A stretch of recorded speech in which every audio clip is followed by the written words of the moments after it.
Olá, meu nome é Josefina Rocha de Matos, tenho 79 anos e vou contar para vocês uma história que mudou completamente minha vida.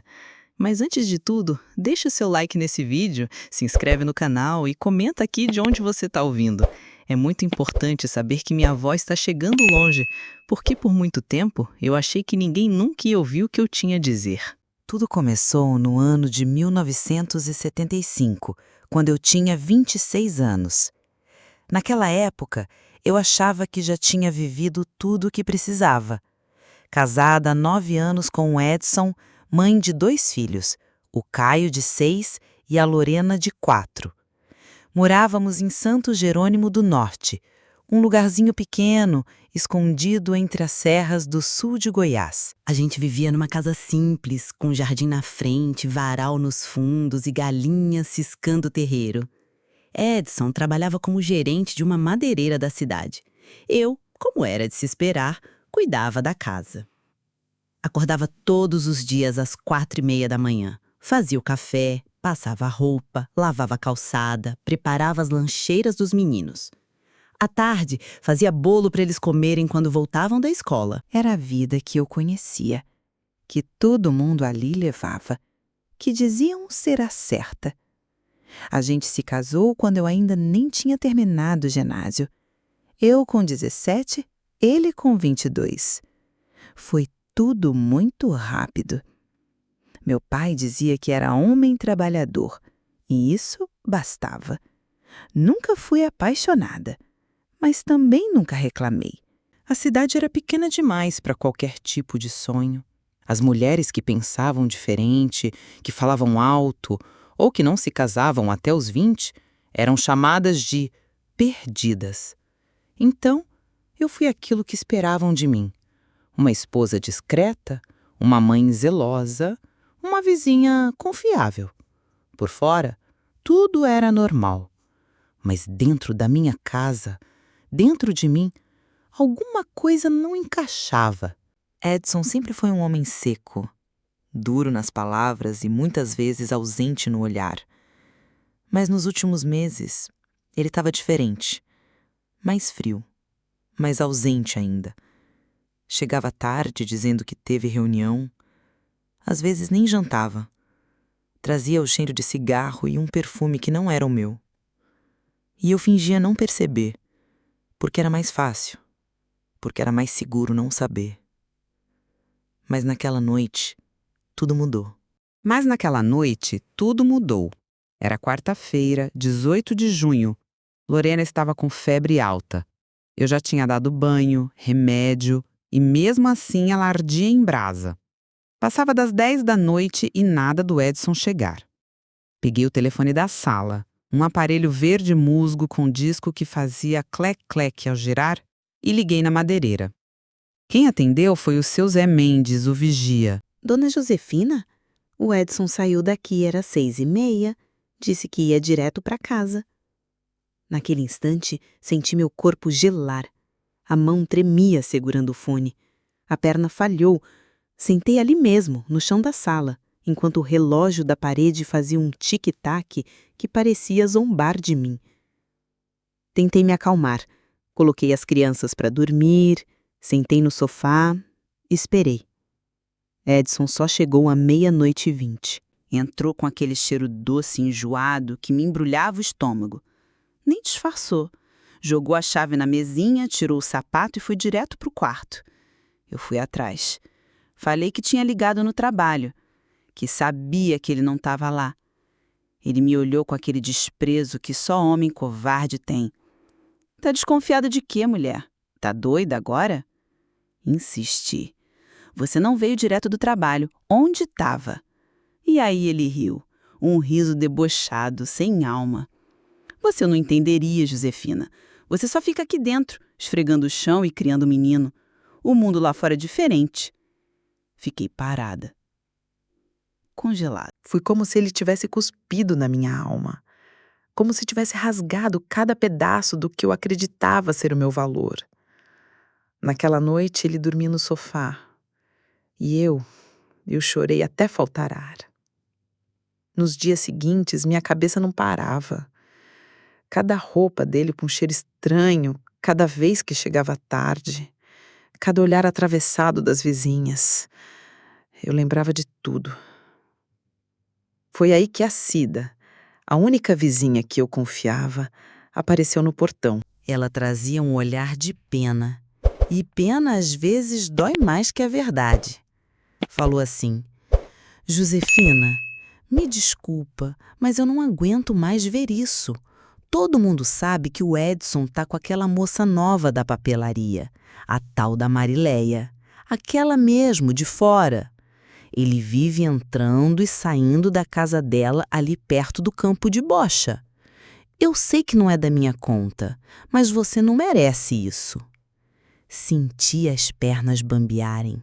Agarrei na beirada do portão para não cair.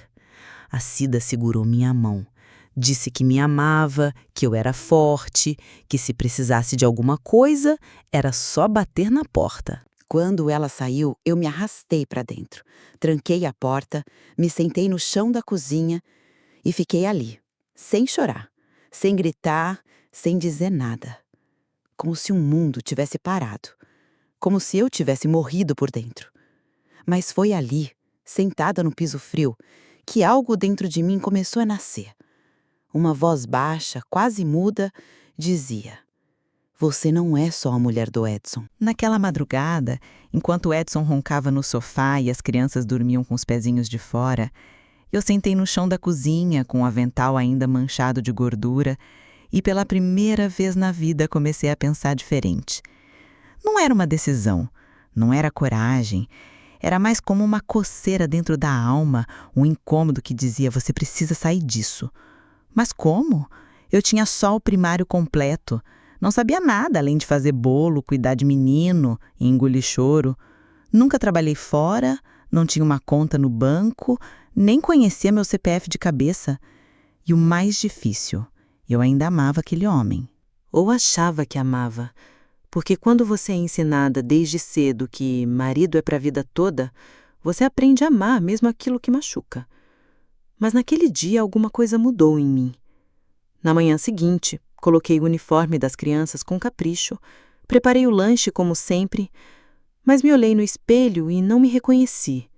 O cabelo preso num coque frouxo, a cara inchada de tanto chorar, a blusa puída que eu costurei remendo por cima de remendo. Eu era uma sombra da menina que um dia sonhou em ser artista. Sim, quando eu era pequena eu queria ser atriz. Sonhava com rádio, com palco, com microfone. Mas a vida tratou de me ensinar que esse tipo de sonho era coisa de vagabunda.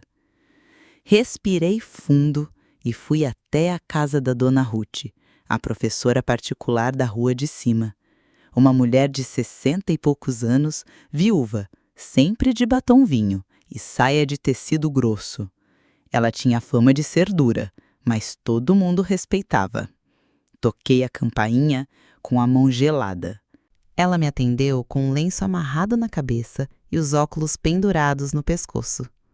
Josefina, que surpresa! Os meninos estão bem? Estão sim, Dona Ruth. Mas eu vim por minha causa. Ela franziu a testa e me convidou a entrar. Sentei num sofá florido da sala dela, com cheiro de cravo e bolacha de nata. E contei tudo, ou quase tudo. Não mencionei a traição. Só disse que precisava construir um futuro. Que eu queria estudar. Ela ficou me olhando por uns segundos e depois falou: Você terminou o ginásio? Terminei, mas foi em 1967. Já nem lembro como faz uma conta de dividir direito. Ela sorriu. Se você tiver vontade de verdade, eu te ajudo. Mas vai ser puxado. E vai ter que estudar escondido por um tempo. Esse seu marido não parece muito aberto. Concordei com a cabeça, engolindo um nó na garganta. Naquele dia, ela me emprestou 3 livros e me deu as primeiras instruções. Estude 1 hora por dia, faça anotações e daqui a 1 mês a gente revê. E assim começou. Quando os meninos dormiam, eu acendi o abajur da sala e me debruçar sobre aqueles livros. Era como reaprender a viver. No começo, parecia grego. Regras de português, datas históricas, equações básicas. Mas com o tempo, as coisas foram clareando. Escondi os cadernos dentro da capa do travesseiro. Lia baixinho para não acordar ninguém.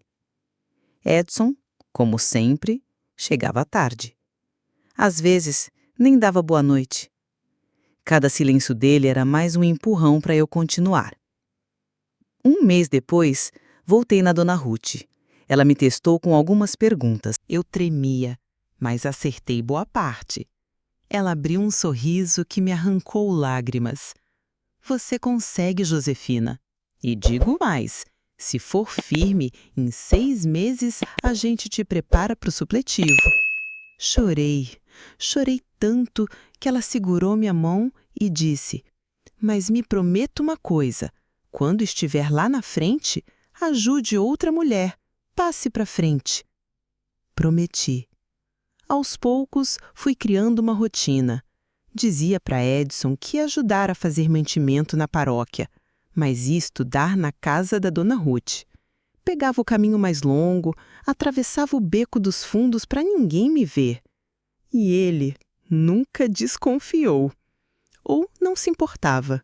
Com o pouco dinheiro que eu economizava do mercado, algumas moedas escondidas do troco, comecei a juntar para pagar a inscrição do supletivo. Vendia cocada para as vizinhas, pão de ló, bolachinha amanteigada. Guardava tudo numa lata velha de achocolatado, escondida dentro do baú de lençóis. Em casa, o clima era de silêncio. Edson passava cada vez menos tempo conosco. Já nem tentava disfarçar o perfume na camisa.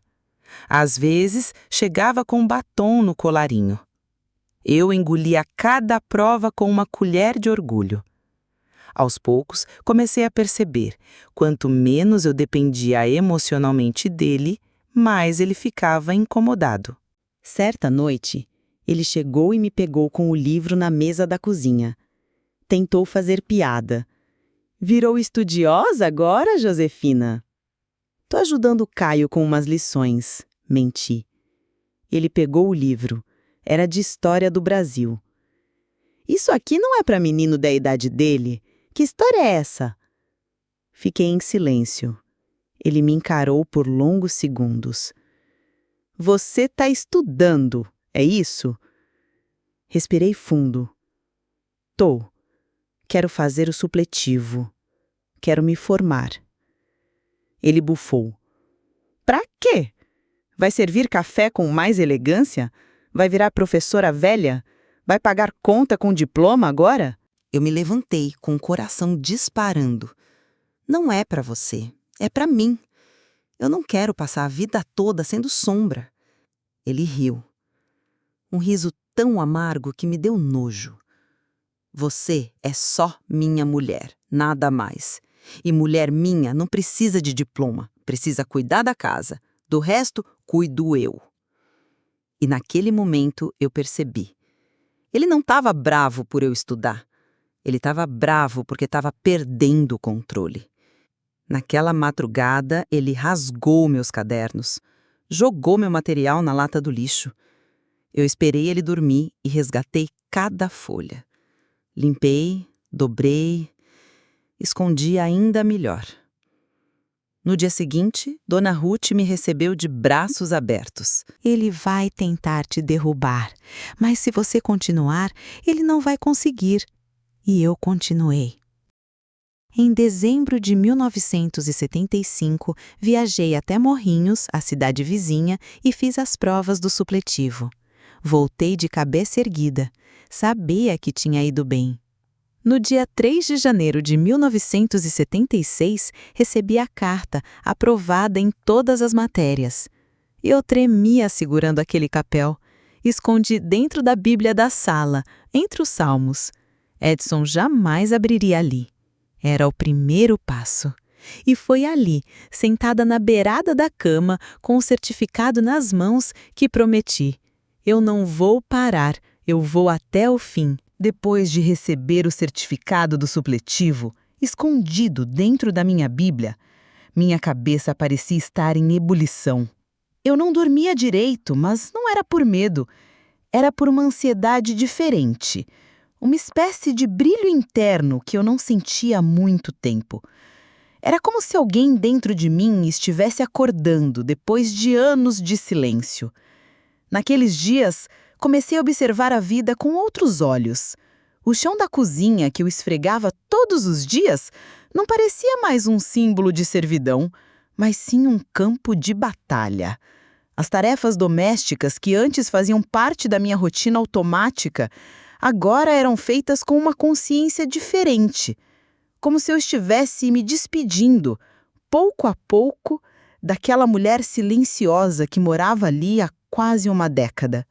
Foi quando Dona Ruth me falou do curso normal na Escola Estadual de Formação de Professores, na cidade vizinha.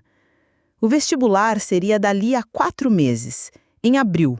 E, para minha surpresa, eu podia me inscrever com o certificado do supletivo recém-conquistado. É sua chance, Josefina.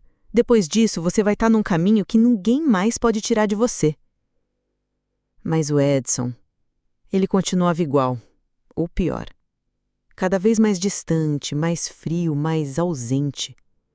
A essa altura, ele já não fingia que trabalhava até tarde. Passava fins de semana inteiros fora, dizendo que foi ajudar um amigo num sítio. Às vezes nem dava explicação. Acordávamos só eu e as crianças. Eu fazia o papel de mãe e pai, dia e noite. E nunca reclamei, porque no fundo eu sabia que ele já não era meu. Não emocionalmente, não espiritualmente. Ele já estava em outro lugar. Até que uma manhã, no açougue, encontrei a Neuza, aquela que sempre falava o que pensava. Ela veio devagar, com aquele jeito de quem tem uma bomba para soltar. Josefina, eu não queria ser eu a te contar, mas acho que você merece saber.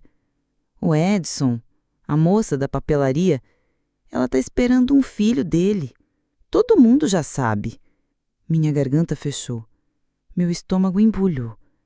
Ela viu meu rosto perder a cor. Desculpa, minha flor, mas eu pensei, antes saber por mim, do que escutar rindo na sua cara. Voltei para casa como um zumbi. Me tranquei no banheiro e fiquei sentada na tampa do vaso, encarando a parede por quase 1 hora. Uma traição já era uma facada, mas um filho fora do casamento era o escândalo que nenhuma mulher daquela cidadezinha conseguiria pagar. Naquela noite, quando ele chegou, fui direto ao ponto. É verdade. Ela tá grávida? Ele empalideceu, engoliu seco. Quem te contou? Responde, Edson. Tá sim, mas eu não ia te deixar. Eu tava esperando o momento certo para conversar. Conversar? Depois de destruir uma família, você queria conversar. Ele tentou me abraçar. Eu recuei. Você não vai me tirar do sério, Josefina. Eu sou homem. Essas coisas acontecem. Aquela frase, essas coisas acontecem, me queimou por dentro. Levantei a voz pela primeira vez em anos. Essas coisas acontecem quando o homem é covarde, quando não tem vergonha na cara, quando pisa em mulher decente. Ele levantou as mãos como quem não queria confusão. Você tá nervosa, eu sei que vai entender. É meu filho também. Eu tenho que estar presente. Então esteja, mas não me peça para aceitar, porque o que você destruiu aqui não se reconstrói com presença, nem com presente. Naquela madrugada, sentei com meus filhos no quarto. Expliquei com cuidado que o pai ia passar mais tempo fora, que mamãe ia estudar, que as coisas iam mudar, mas que tudo ia dar certo. Danilo, meu mais velho, de apenas 7 anos, me olhou e disse: Eu cuido da Lorena quando você precisar, mãe, prometo. Aquela frase me cortou por dentro, porque eu sabia que ele estava abrindo mão da infância para tentar me proteger, mas eu também sabia. Eu não podia mais voltar atrás. Eu precisava continuar. Nas semanas seguintes, intensifiquei os estudos. Dona Ruth me ajudava quase todos os dias. O vestibular do curso normal se aproximava e eu estava determinada a passar. Edson seguia sumindo. Às vezes chegava bêbado, outras nem dava sinal de vida. E numa dessas noites ele largou. A Marileia vai ter o bebê no mês que vem. Eu vou para casa dela. Não é justo ela passar isso sozinha. Eu respirei fundo. E os seus filhos aqui? Eles não precisam de um pai também? Ele desviou o olhar. Eu vou mandar dinheiro, vou visitar. Você sabe, o básico. O básico? Repeti. Você acha que dinheiro substitui pai? Que visita de fim de semana constrói caráter? Ele ficou em silêncio. E eu soube. Ele já tinha ido embora fazia tempo. Na manhã seguinte, ele arrumou algumas malas, colocou no carro e saiu. Não olhou para trás. Eu travei a porta. E naquele silêncio profundo que ficou na casa, eu chorei. Não por ele, mas por tudo que eu sonhei um dia. Por aquela ideia boba de família perfeita, por tudo que eu deixei de viver achando que era amor. Mas, mesmo de coração partido, a vida seguia. Tinha louça para lavar, tarefa das crianças para ajudar, comida para fazer e prova para estudar. Continuei com minha rotina de trabalho na mercearia de manhã, estudos à tarde e casa à noite. Economizava o que dava, vendia doces, bordava para vizinhas, tudo para manter a casa e juntar para a inscrição do curso. Quando o grande dia do vestibular chegou, acordei cedo, coloquei meu vestido azul, o mais bonito que eu tinha, penteei o cabelo com cuidado e saí com o coração acelerado. A prova foi difícil. Tinha perguntas que pareciam de outro mundo, mas respirei fundo e lembrei do que a Dona Ruth sempre dizia. Não tenha medo das palavras difíceis. Elas também se rendem para quem tem coragem. Saí da prova exausta, mas com a sensação de missão cumprida. Nas semanas seguintes, voltei à rotina. E esperava o resultado como quem espera um trem que nunca chega. Até que um dia, enquanto estendia a roupa no varal, ouvi o brito de Lorena. Mãe, chegou uma carta com seu nome! Corri, rasguei o envelope com as mãos tremendo. Aprovada, em letras maiúsculas. Ali, naquele pedaço de papel, estava a resposta de toda a dor, de toda a luta, de todas as noites em claro. Eu chorei. Chorei abraçada nos meus filhos. Chorei ajoelhada na sala. Chorei lavando a alma. Naquela noite, fui até a casa da Dona Ruth. Mostrei a carta. Ela me olhou com os olhos marejados. Eu te disse, Josefina, você nasceu para isso. E eu respondi, agora eu acredito. A aprovação no vestibular foi um divisor de águas na minha vida. Não apenas pelo significado educacional, mas porque, pela primeira vez em quase 10 anos de casamento, eu havia feito algo inteiramente meu. Algo que não passava pelas mãos ou aprovação do Edson. Algo que era só meu. As aulas começariam em março. Eu tinha pouco mais de 2 meses para organizar minha vida. As crianças voltariam à escola e eu precisava dar um jeito de garantir a rotina delas, da casa, do trabalho e ainda assim estudar. Era quase impossível. Mas eu já tinha aprendido que as coisas impossíveis às vezes só precisam de coragem. A primeira providência foi conversar com a Dona Neuza, a dona da mercearia onde eu trabalhava meio período. Ela era uma mulher prática, já tinha sido separada 2 vezes e entendia do peso que uma mulher sozinha carrega nas costas. Expliquei a situação, com o coração apertado. Preciso continuar trabalhando, Dona Neuza, mas também preciso estudar. As aulas vão ser à noite. Eu consigo trabalhar de manhã e começo da tarde, se a senhora permitir. Ela me olhou de cima a baixo e disse: Josefina, você é uma das melhores funcionárias que eu já tive. Dedicada, honesta e pontual. Se estudar vai te dar um futuro melhor, eu vou fazer minha parte. Pode ficar com o turno da manhã. Mas não se esqueça, vai ter dias em que vai querer desistir. E é aí que você tem que continuar. Abracei aquela mulher como se fosse da minha família. Com o trabalho resolvido, comecei a ajustar a rotina das crianças.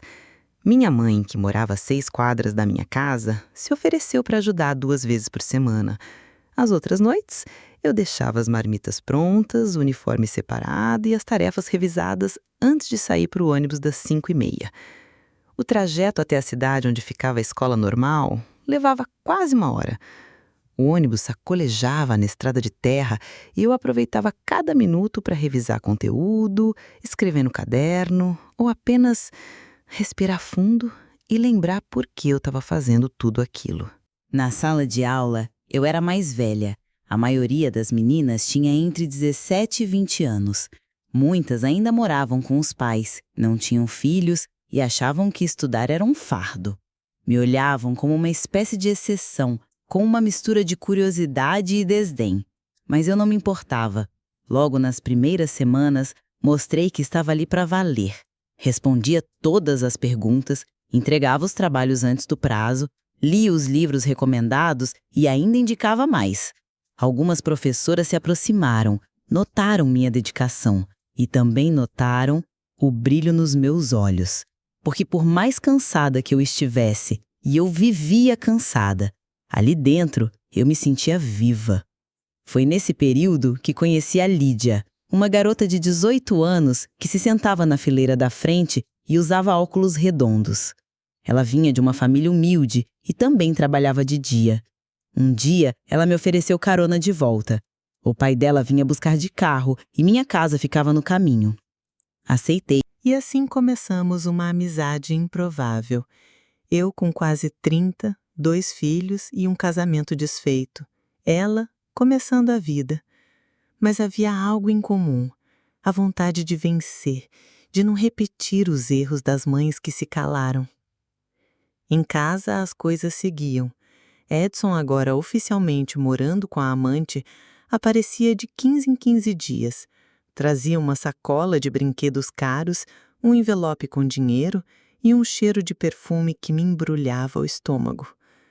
Brincava com os filhos por meia hora, fazia perguntas vazias e ia embora.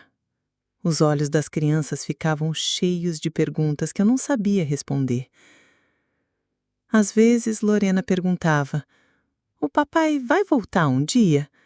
E eu engolia o choro para responder: "O papai tem outra casa agora, filha, mas ele sempre vai ser seu pai."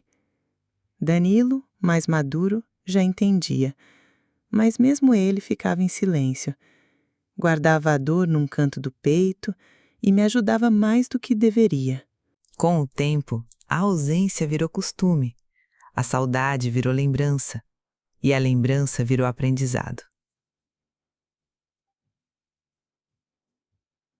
O primeiro semestre do curso passou voando.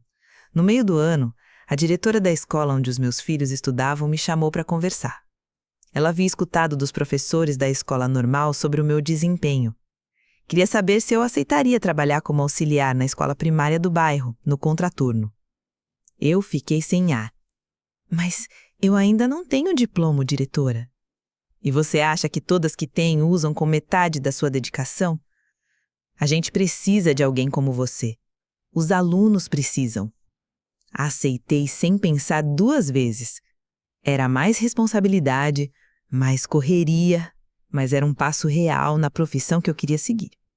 Agora, minha rotina era um malabarismo. De manhã, na mercearia. À tarde, na escola como auxiliar. À noite, no curso normal. E entre esses turnos, havia almoço, tarefa dos filhos, roupa para lavar, louça, boletos, a casa para varrer e a fé para manter de pé. Com o tempo, a ausência virou costume. A saudade virou lembrança. E a lembrança virou aprendizado. O primeiro semestre do curso passou voando. No meio do ano, a diretora da escola onde os meus filhos estudavam me chamou para conversar. Ela havia escutado dos professores da escola normal sobre o meu desempenho. Queria saber se eu aceitaria trabalhar como auxiliar na escola primária do bairro, no contraturno. Eu fiquei sem ar. Mas eu ainda não tenho diploma, diretora. E você acha que todas que têm usam com metade da sua dedicação? A gente precisa de alguém como você. Os alunos precisam. Aceitei sem pensar 2 vezes. Era mais responsabilidade, mais correria, mas era um passo real na profissão que eu queria seguir. Agora, minha rotina era um malabarismo. De manhã, na mercearia. À tarde, na escola como auxiliar. À noite, no curso normal. E entre esses turnos, havia almoço, tarefa dos filhos, roupa para lavar, louça, boletos, a casa para varrer e a fé para manter de pé. Mas havia uma coisa diferente em mim. Eu não me sentia mais arrastada pela vida. Eu estava conduzindo a carroça com as próprias mãos. Na escola, os primeiros dias como auxiliar foram assustadores. Eu tremia só de entrar na sala. Não pelo medo das crianças, eu sempre lidei bem com elas, mas pelo medo de não ser boa o suficiente, de não corresponder à confiança que tinham colocado em mim. A professora titular da turma, Dona Heloísa, era uma mulher de fala calma, sempre com um colar de pérolas e os cabelos presos num coque perfeito. No começo ela me observava como se duvidasse que eu daria conta, mas logo as dúvidas viraram sorrisos e os sorrisos viraram elogios. Você tem o jeito, Josefina. Consegue falar com eles no tom certo, nem brava demais, nem mole demais. Isso é raro. As crianças me respeitavam. E mais, gostavam de mim. Era como se me vissem como alguém que também estava tentando aprender junto com eles. Eu não tinha aquele ar de professora pronta, cheia de títulos. Eu tinha o cansaço no rosto e o amor na fala. E isso fazia diferença. Durante aquele semestre, conheci alunos com histórias difíceis, como a Ninha. Tinha o Patrick, que vinha para a aula com o mesmo moletom todos os dias e desenhava com carvão quando faltava lápis. Tinha a Laís, que ficava calada, mas sabia decorar qualquer poema. E o Tunico, que dizia que quando crescesse, queria ser pai de verdade. Eu via neles reflexos dos meus filhos e dos filhos de tantas mulheres que também tinham sido largadas, esquecidas, ignoradas. Então comecei a ficar até mais tarde, a ajudar mais do que pediam, a dar atenção extra para quem precisava. Algumas mães começaram a me agradecer na porta da escola. Meu menino fala da senhora todo dia em casa, dona Josefina. E aquilo era como um abraço na alma. No segundo semestre do curso normal, eu já era outra. Não mais só a mãe do Danilo e da Lorena. Eu era Josefina, estudante, auxiliar, mulher com propósito. E pela primeira vez em muitos anos, com orgulho de quem eu via no espelho. Mas claro que nem tudo era fácil. Havia dias em que eu queria deitar e desaparecer. Dias em que as dores nas pernas me faziam chorar no banho. Dias em que minha cabeça parecia que ia explodir de tanta coisa. O corpo cansava, o espírito também. Teve uma noite, por exemplo, em que cheguei em casa às 11h30, depois de uma aula pesada. Encontrei Danilo sentado na sala, com os olhos arregalados. Mãe, a Lorena vomitou. Eu dei água, limpei com um pano, mas ela ainda está quente. Soltei os livros no chão e corri para o quarto. Ali, com a filha no colo e o filho me olhando aflito, me dei conta de que estava andando no limite. Mas também me dei conta de que eu já tinha atravessado limites maiores. Cuidei da pequena, dei banho, fiz chá, coloquei termômetro, chamei minha mãe pelo telefone para me ajudar. E quando tudo estava em ordem, olhei para o Danilo e disse: "Você foi um herói hoje." Ele sorriu tímido e respondeu: "Aprendi com você, mãe." Esses momentos me davam força para continuar. Mas não pense que eu era feita de ferro, não. Eu sentia medo, sentia insegurança, ainda mais quando o Edson aparecia. Porque sim, ele ainda surgia de tempos em tempos. Chegava com aquele ar de quem achava que tinha feito um favor em ir embora. Uma vez, me chamou para conversar. Estávamos no portão, as crianças brincando no quintal. "Josefina?" Eu estava pensando, Você não quer se mudar comigo para Catalão? Tô trabalhando numa distribuidora lá. A gente pode tentar de novo. Eu olhei para ele e quase ri, mas me controlei. Você tá com a Marileia ainda? Não, ela foi embora. Levou o menino e voltou para Londrina. Disse que se arrependeu. Então você tá sozinho. E quando fica sozinho, se lembra que tinha uma mulher que fazia tudo para você, né? Ele ficou calado. Edson, eu não sou mais aquela Josefina. E mesmo que fosse, você não merece essa chance. Ele tentou argumentar, falou das crianças, da casa, de como tudo podia ser diferente. Diferente para quem? Perguntei. Porque para mim, tá melhor assim. Ele engoliu a seco e foi embora. E aquela foi a última vez que ele tentou voltar. A vida seguiu. O ano virou e no terceiro semestre do curso, algo inesperado aconteceu. A professora Heloísa teve que se afastar por motivo de saúde. E a diretora me chamou. Josefina, você se sente pronta para assumir a turma enquanto ela estiver fora? Eu travei. Disse que ainda não tinha diploma, que ainda faltava mais de um ano de curso. Mas você já é uma professora e precisa acreditar nisso. Aceitei com o coração na mão. No primeiro dia como titular, entrei na sala e vi 24 pares de olhos me encarando. Alguns com alegria, outros com aquela malícia de criança que adora testar limites. Respirei fundo e fui. Usei tudo que aprendi, com Dona Ruth, com a vida, com os meus filhos. Transformei as aulas em histórias, os exercícios em jogos, a leitura em diversão.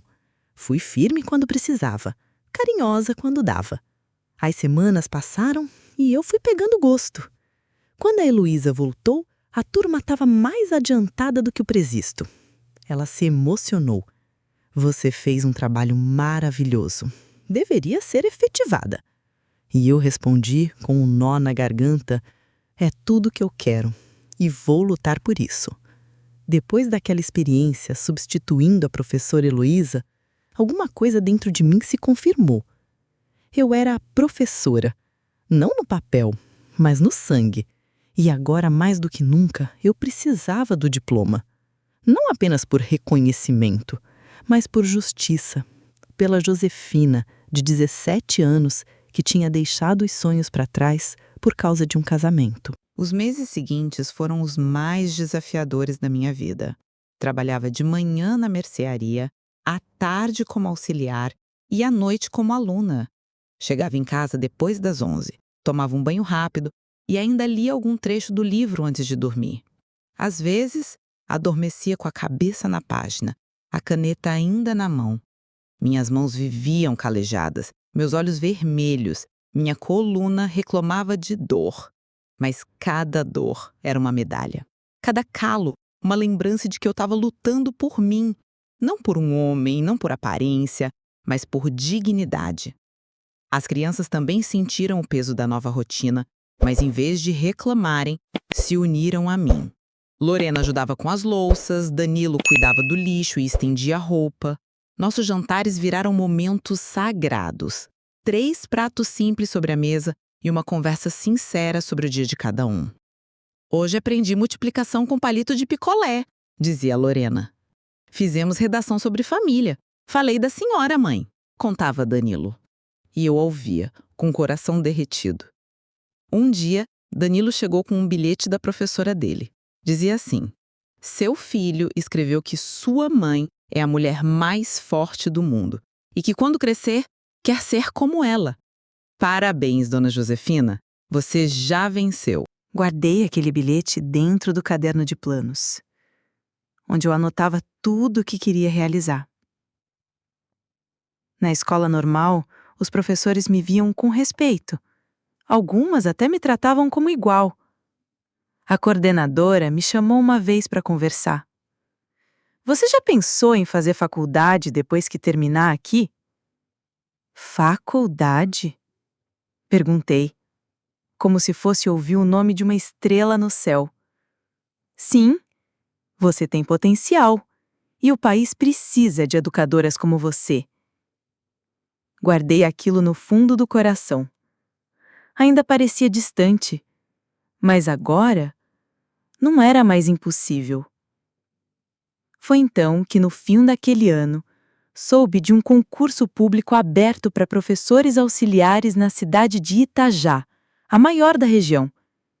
Era uma vaga temporária, mas com salário melhor, e a exigência era ter pelo menos 2 anos do curso normal completo, o que eu já tinha.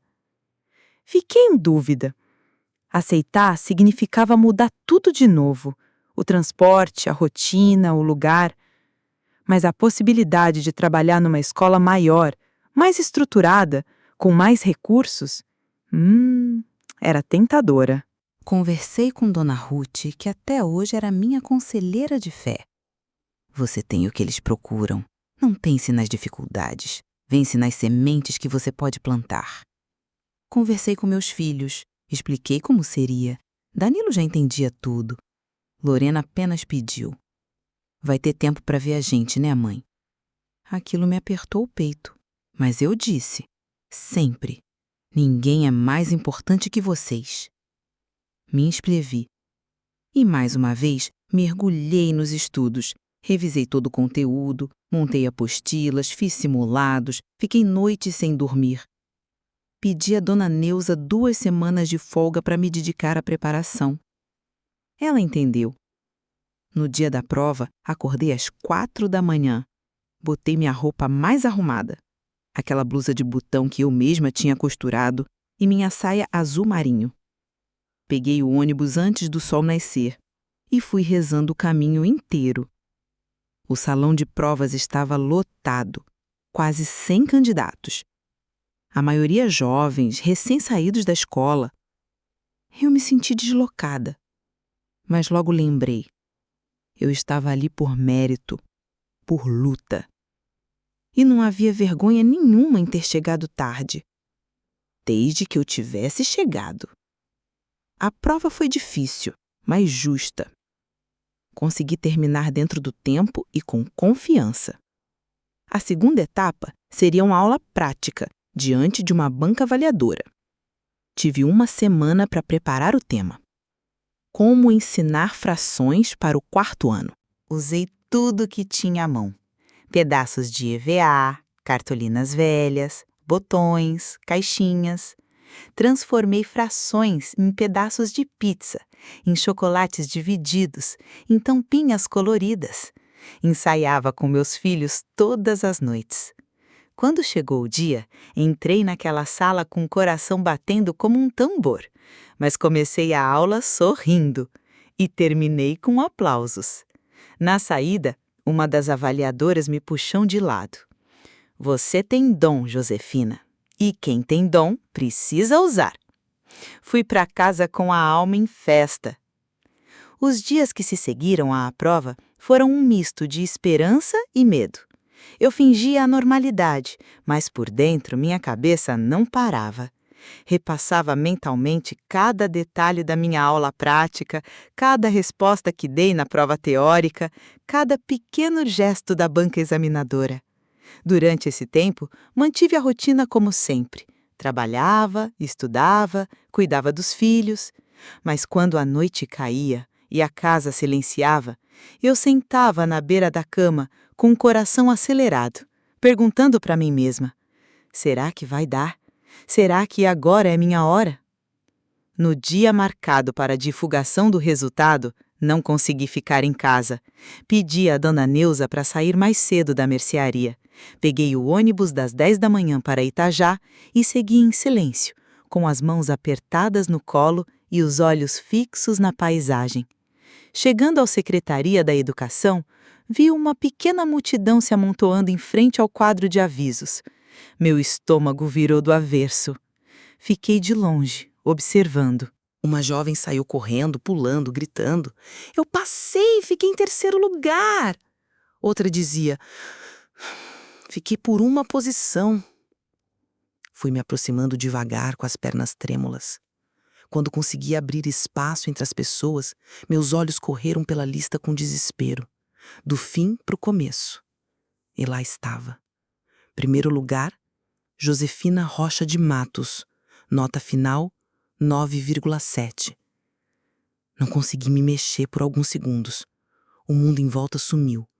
Era como se eu estivesse sozinha naquela calçada. Só eu e aquele pedaço de papel colado com fita no vidro. A primeira lágrima escorreu sem que eu percebesse. Depois outra e mais outra. E então chorei com a força de quem segurou o choro por anos. Na volta para casa, dentro do ônibus lotado, eu só sabia sorrir. Um sorriso discreto, de quem sabia que ninguém ali entenderia o tamanho daquela conquista. Não era só uma vaga, era o fim de uma vida de silêncio e o começo de uma nova história. Ao descer no ponto, Danilo e Lorena me esperavam com a vizinha. Quando me viram sorrindo, correram até mim. E aí, mãe? Danilo gritou. Levantei o papel com as 2 mãos. A mamãe passou em primeiro lugar. Eles gritaram, me abraçaram, me levantaram do chão. E por um momento nós 3 dançamos no meio da calçada, como se não houvesse mais dor, como se o mundo fosse só nosso.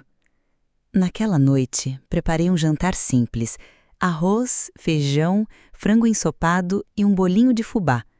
Era tudo que tínhamos, mas foi o jantar mais feliz da nossa vida. Sentamos à mesa, os 3 de mãos dadas, e eu fiz uma oração. Obrigada, Senhor. Obrigada por ter me sustentado quando eu quis cair. Obrigada por cada lágrima que me fortaleceu.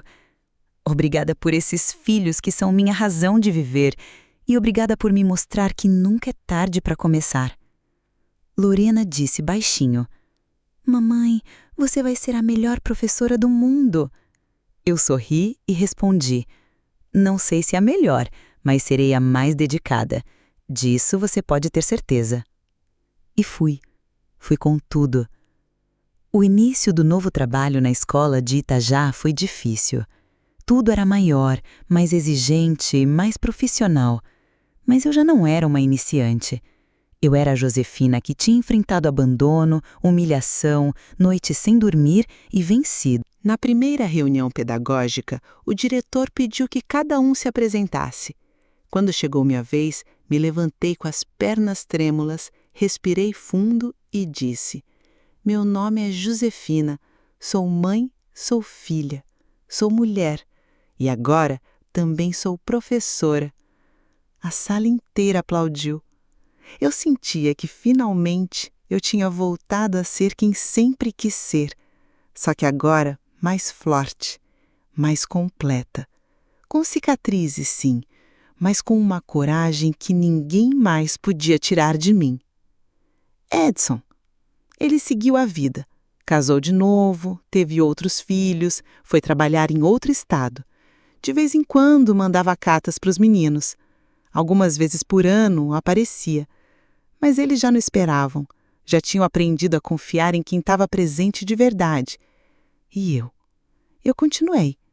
Dei aula por mais de 30 anos. Vi gerações inteiras passarem pelas minhas salas. Vi crianças que não sabiam segurar o lápis se transformarem em advogados, enfermeiras, engenheiros. Vi meninas que achavam que nunca teriam voz se tornarem mulheres potentes.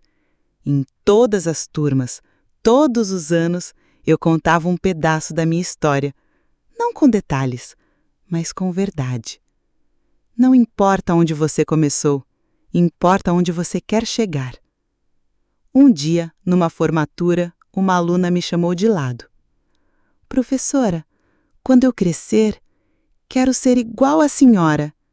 E eu disse: Não, minha filha, seja ainda melhor. Hoje, aos 79 anos, aposentada, vivendo na mesma casa simples onde criei meus filhos, olho para trás e penso: valeu cada segundo, cada lágrima, cada cansaço, cada não que eu vi, porque todos eles me empurraram para frente. A mulher que um dia foi chamada de só uma dona de casa, virou a referência de uma cidade. Uma professora respeitada, uma mãe admirada, uma mulher completa. E se você ouviu até aqui Se essa história te tocou de alguma forma, eu te peço uma coisa: não desista de você. Nunca. Não importa o que digam, não importa quantos anos você tem, nem quantas vezes já te fizeram acreditar que você é menos. Você é mais. Você pode ser tudo o que quiser. Só precisa dar o primeiro passo. E depois mais um. E mais outro. Até que um dia, quando você menos esperar, vai olhar para trás e ver que você construiu o seu próprio caminho, com as próprias mãos. Se você gostou dessa história, deixa seu like, comenta aqui embaixo o que achou e se inscreve no canal para ouvir outras histórias como a minha. Obrigada por me escutar. Até a próxima!